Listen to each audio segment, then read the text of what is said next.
Он не опаздывает, не проливает суп и никогда не забывает маршрут. В школьной столовой Якутска новый сотрудник. Робот-официант Беллабот уверенно движется между столами, везет подносы и аккуратно объезжает учеников.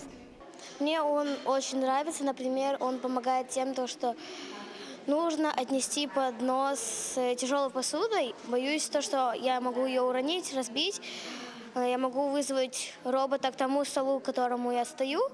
Он подъедет и положит туда посуду, и он подъедет туда, куда мне надо. Он очень милый. Вот его погладишь, у него начинает мордочка, он улыбается, мяукает. А еще если 3 минуты им где-то не пользоваться, он начинает засыпать. Каждый день через эту столовую проходит около 800 школьников. Раньше с нагрузкой справлялись только люди. Теперь в команде появился робот. Он помогает не только дежурным ученикам, но и сотрудникам столовой. Все потому, что ускоряет процесс раздачи еды. Сегодня у нас в меню был рис с гуляшом куриным и напиток морс. Робот нам помогает относить посуду, там тарелки, кружки. В общем, мы кормим 800 лишним детей.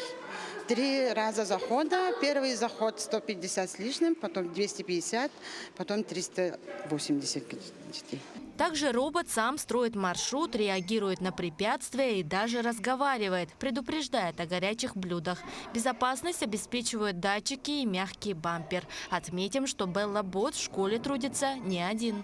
У нас есть поломоечные машины, у нас очень большая школа, поэтому коридоры очень большие. Это тоже облегчает труд наших уборщиц.